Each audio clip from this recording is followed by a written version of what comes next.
मेहुल जी। राधा। राधे राधे महाराज जी। महाराज जी, कभी कभी सत्व गुण में और कभी कभी रजोगुण में जीता हूँ। जब भोग भोगता हूँ तो मजा आता है, फिर अफसोस होता है सब बर्बादी कर दी। सतोगुण में रहने के लिए ज्यादा से ज्यादा मैं क्या करूँ महाराज जी?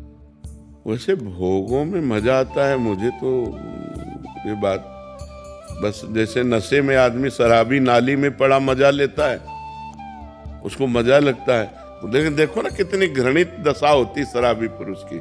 ऐसे ही वासना का नशा चढ़ गया है, वासना का नशा, इसलिए नहीं उल्टी हो जाए, तुम जिसे मजा कहते हो वमन हो जाए। अपवित्र बुद्धि है, अपवित्र मन है, इसलिए ऐसा अनुभव हो रहा। ऐसा सबको अनुभव होता है, तुम्हें ही नहीं।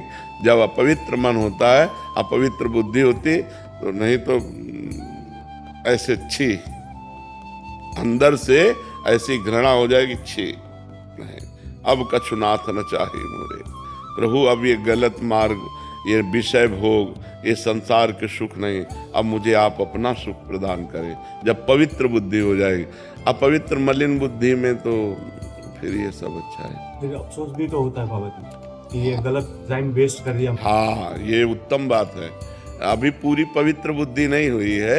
जब पूरी पवित्र हो जाएगी तो पहले ही जो थोड़ा पवित्र होती है और ज्यादा अपवित्र होती है तो वो बाद में पश्चाताप करती है। भोग के समय तो सहयोग कर देगी और इसके बाद पश्चाताप करेगी, यार ऐसा क्यों किया। और जो ज्यादा पवित्र होती है, कम अपवित्र होती है, तो भोग की लालसा तो हुई पर वो पहले ही काट देगी, पहले ही उसमें निरर्थक भाव ले आएगी कि यार इसके पहले ले आवे तो काम बन गया। अब पीटने के बाद फिर ज्ञान उपदेश हो तो फायदा क्या हो गया। माया ने पीट दिया, अब बाद में उपदेश हो रहा, यार ये समय बर्बाद गया, ये व्यर्थ की वासना बढ़ रही है, व्यर्थ का अनुभव बढ़ रहा है संसार सुख का, ये तो बहुत गलत है। पवित्र बुद्धि तो इससे नाम जप बढ़ाओ, जितना नाम जप बढ़ाओगे उतनी बुद्धि पवित्र होती जाएगी। और पवित्र बुद्धि का लक्षण उसे रमा विलास राम अनुरागी, तजत बमन जिम जन बड़भागी। वो बड़भागी भगवान के भक्त जन लक्ष्मी के वैभव विलास को वमन की तरह त्याग देते हैं। कितने दिन का है, कितने दिन का है। अभी शरीर छूट जाए तो क्या है आपके पास? जो भजन किया, जो भगवान का चिंतन किया, जो अच्छे कर्म किए, जो बुरे कर्म किए, वही वो है आपके पास। तो अच्छे कर्म करो, नाम जप करो और भोगों को धर्म के लिए भोगो।